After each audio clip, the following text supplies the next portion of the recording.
फटाफट रसोई का काम निपटाकर संध्या अपने कमरे में दौड़ी चली आई। बाहर घर के सब सदस्य तैयार हो चुके हैं और संध्या है कि अभी तक तैयार नहीं हुई। जानती थी अगर 10 मिनट के अंदर तैयार नहीं हुई तो सासू माँ अच्छा खासा हंगामा कर देंगी।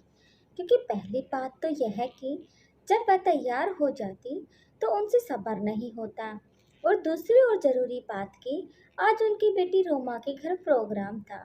यह तो शुक्र मनाओ कि संध्या ने रसोई में जाने से पहले खुद के कपड़े तो निकाल कर रख दिए थे। अब फटाफट हाथ मुंह धोकर कपड़े चेंज कर लिए, हल्का फुल्का मेकअप किया ही था, इतने में बाहर से पति मयंक की आवाज़ आने लगी। अरे संध्या, कितनी देर लगेगी तुम्हें? जल्दी आओ, देर हो रही है। इससे पहले कि संध्या कुछ कहती, सासू माँ राशि जी ने चिल्लाना शुरू कर दिया। अभी खुद के मायके काम होता तो फटाफट तैयार हो जाती, लेकिन यहाँ तो प्रोग्राम मेरी बेटी के घर पर है तो बस लेट करने में लगी हुई है। जब कह दिया था कि जल्दी तैयार हो जाना तो तैयार नहीं हो सकती थी, बस धीरे धीरे समय बर्बाद करने में लगी हुई है। बस अब पता था कि सासू माँ ने चिल्लाना शुरू कर दिया है, अब सबका मूड खराब होना लाजमी है। अब जब तक सब उसे दो चार बातें ना सुना लेंगे तब तक सबको चैन नहीं मिलेगा। खैर, संध्या फटाफट अपने सैंडल पहनने लगी तो ये क्या, सैंडल ही टूट गए। अब उसके पास तो पहनने के लिए कुछ भी नहीं। आखिर मयंक चिल्लाता हुआ कमरे में आया। क्या है संध्या, तुम अभी तक तैयार नहीं हुई हो? सब तुम्हारा बाहर इंतज़ार कर रहे हैं। बेचारी रोमा भी वहाँ हम लोगों का इंतज़ार कर रही होगी। उसे देखकर संध्या ने अपने टूटे हुए सैंडल दिखाते हुए कहा, मैं क्या करूं मयंक जी, मेरे सैंडल ही टूट गए हैं, मेरे पास दूसरी भी नहीं है। हे भगवान, तुम इतनी लापरवाह कैसे हो सकती हो?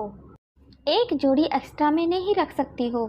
जाकर देखो मम्मी की कोई सैंडल रखी हो तो वो पहन लो, पर मम्मी जी के सैंडल मुझे कैसे आएंगे? मम्मी जी के पैर मुझसे छोटे हैं, चंदा ने धीरे से कहा। इतने में सासू माँ भी धन तराती हुई कमरे में आ गई और चिल्लाते हुए बोली, अरे चलना नहीं है क्या तुम दोनों को? देर हो रही है। फिर संध्या के हाथ में टूटे हुए सैंडल देखकर चिल्लाते हुए बोली, बस शुरू हो गया इसका तमाशा। कभी एक दिन भी ऐसा गया है जब कहीं जाना हो और इसने तमाशा शुरू ना किया हो। अब शुभ काम में जा रहे हैं तो तोड़फोड़ मचा रखी है। यहाँ मेरे नवासे का जन्मदिन है और ये कामचोर सामने टूटी हुई चप्पल लेकर आ गई। संध्या ने अपने आप को संभालते हुए कहा, पर मम्मी जी, मैंने जानबूझकर तो नहीं तोड़ा ना, ये काफ़ी पुराने हो गए थे। उस दिन मैंने आपसे कहा भी था कि मम्मी जी, मेरे सैंडल लानी है, पर आपने मुझे पैसे देने से मना कर दिए थे। बेटे के सामने अपनी पोल खोलती देखकर सासू माँ संध्या पर चिल्लाते हुए बोली, हाँ तो पैसे का पेड़ पर उगते हैं क्या? तेरे मायके गई थी तब ले आती ना वहाँ से। क्या इतना सा तेरे मायके वालों को नहीं दिखता? और मैं तो तुझे लेकर जा ही रही थी ना बाजार, लेकिन अब तेरे काम ही पूरे नहीं हो तो मैं क्या कर सकती हूँ? जिसको नाटक करना है वो तो कहीं से कुछ भी नाटक कर लेता है।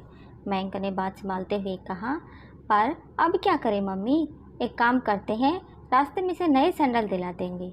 मयंक की बात सुनकर वो जोर से चिल्लाई, हाँ हम तो फालतू बैठे हैं, अब समय व्यर्थ नहीं होगा, रहने दे इसे यहीं पर। जब घर में अकेली रहेगी तो अकल ठिकाने आ जाएगी इसकी। पर मम्मी, मयंक इससे पहले कुछ कहता उसके फ़ोन पर रोमा का फ़ोन आने लगा, जिसे देखकर सासू माँ ने कहा, जरूर रोमा का ही फ़ोन होगा, उसे क्यों उसके ससुराल वालों के सामने शर्मिंदा कर रही हो? चलो जल्दी, रहने दो इसे घर पर। मयंक भी ज़्यादा कुछ ना कह पाया और संध्या को घर पर ही छोड़कर सब लोग रवाना हो गए। संध्या की आंखों में आंसू आ गए।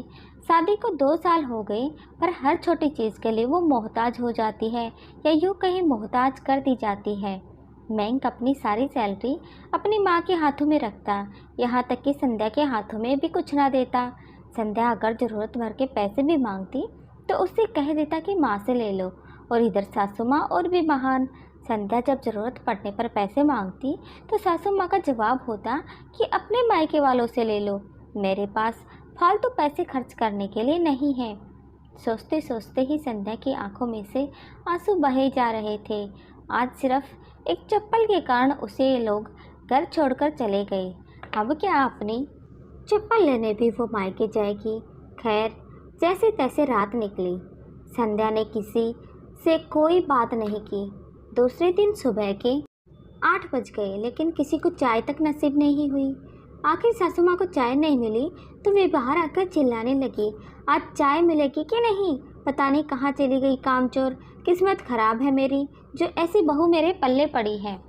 थोड़ी देर बाद संध्या अपने कमरे से तैयार होकर बैग लेकर बाहर निकली तो उसे देखकर सासू माँ बोली, ये सुबह बनठन के कहाँ निकली, अभी तक तो हमने चाय भी नहीं पी, घर का काम कौन करेगा। सासू माँ की बात सुनकर संध्या मुस्कुरा कर बोली, सासू माँ अपने मायके जा रही हूँ नई चप्पल लेने के लिए।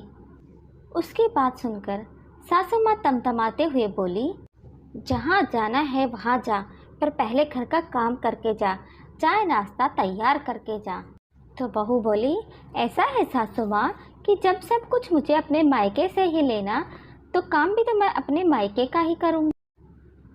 अब आप लोगों की तो औकात नहीं है, जो चप्पल खरीदने के लिए उनके पास जाना ही पड़ेगा। आपका घर है, आप लोग कीजिए अपने घर का काम। सासू माँ ने गुस्से में मयंक की तरफ देखा तो मयंक भी नजरें झुकाकर बैठा हुआ था। अरे तो कुछ बोलता क्यों नहीं है। क्या बोलूँ मैं तो कल भी कुछ नहीं बोला था, आज भी कुछ नहीं बोलूँगा। मुझे तो संध्या का कहना भी गलत नहीं लग रहा, मयंक ने कहा।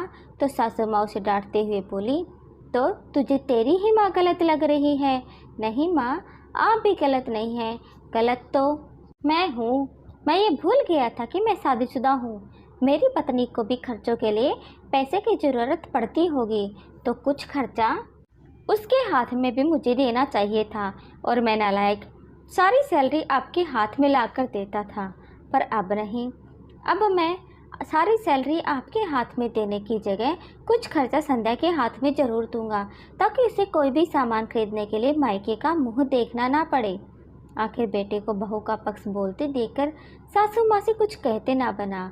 वहीं उस दिन मयंक छुट्टी लेकर संध्या को उसकी ज़रूरत की चीज़ें शॉपिंग करवाने ले गया। दोस्तों, आपको कहानी कैसी लगी कमेंट करके अपनी राय ज़रूर दें। चैनल को प्लीज़ सब्सक्राइब करें, वीडियो को लाइक एंड शेयर करें। धन्यवाद।